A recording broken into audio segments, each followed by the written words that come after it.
Las primeras construcciones mesoamericanas se encontraban inmersas en su mito cosmológico, pues sus ciudades, templos, estelas y figurillas representaban su cosmovisión del cosmos, un tema del cual ya hablé a profundidad en otro video. En este veremos cómo los dioses, las fuerzas creadoras y destructoras del cosmos fueron relegadas a un segundo plano, mientras que el papel principal que definía la cultura e historiografía mesoamericana se fijaría en el ser humano.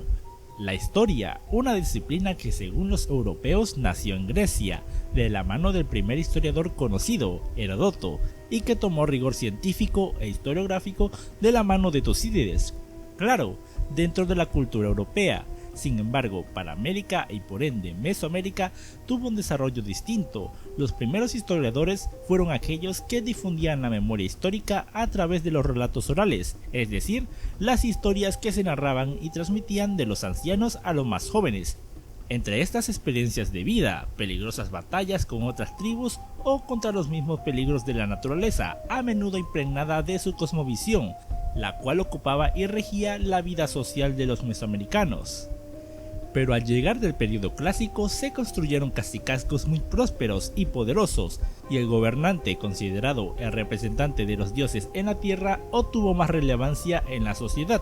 hasta el punto que desplazaría la importancia de las fuerzas creadoras a un segundo plano. Para los mayas, escribir y pintar eran sinónimos, ambos servían para orquestar la versión de la historia de los gobernantes, quienes aparecían en las estelas o dibujos que contenían grabadas menciones honoríficas sobre sus batallas, sus cualidades como buenos gobernantes, encontrando así una herramienta fundamental para legitimar su dominio y para demostrar su poder, como fue el caso de las estelas de los danzantes encontradas en Monte Albán, que muestran a guerreros enemigos con las extremidades de su cuerpo desarticuladas y en condiciones de sufrimiento, las cuales servían como mensaje de advertencia a todo aquel que intentase algo en contra de la ciudad y del soberano. Es por todas estas razones que el escribano de la historia tenía un gran prestigio dentro de la sociedad, tanto que incluso aparecería plasmado en algunas pinturas mayas, acompañado de sus utensilios de trabajo. Sin embargo, sería anacrónico pensar que el escriba tenía autonomía sobre los relatos históricos que registraba,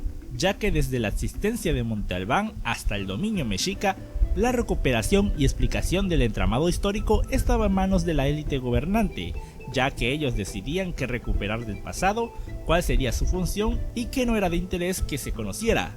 De ahí que los recolectores del pasado sirvieran a los intereses de los gobernantes y transmitieran la versión de la historia según el beneficio de la élite gobernante, y cuando ésta era derrocada y sustituida por una nueva, la vencedora destruiría todo registro que no fuese conveniente y reconstruiría la historia de tal forma que legitimase su gobierno, tal como lo hizo Izcoatl, quien al derrotar a los tepanecas quemó los códices que describían el tiempo en el que ellos se encontraron sometidos por los tepanecas, a la vez que se diseñó un plan para crear una nación guerrera y expansionista, con la ayuda de las creencias religiosas que advertían la llegada de un nuevo cataclismo que podría destruir el quinto sol. Pese a todo esto, la historia escrita era solo una parte de todos los medios disponibles que los pueblos mesoamericanos utilizaban para reconstruir el pasado en el tiempo presente. Con cada ascenso de un nuevo Tlatoani, la fundación de un edificio importante, una avenida, la celebración de una batalla o de una festividad dedicada a los dioses, el discurso oral que explicaba los acontecimientos era complementado con la música, la danza, los cantos, las ceremonias religiosas,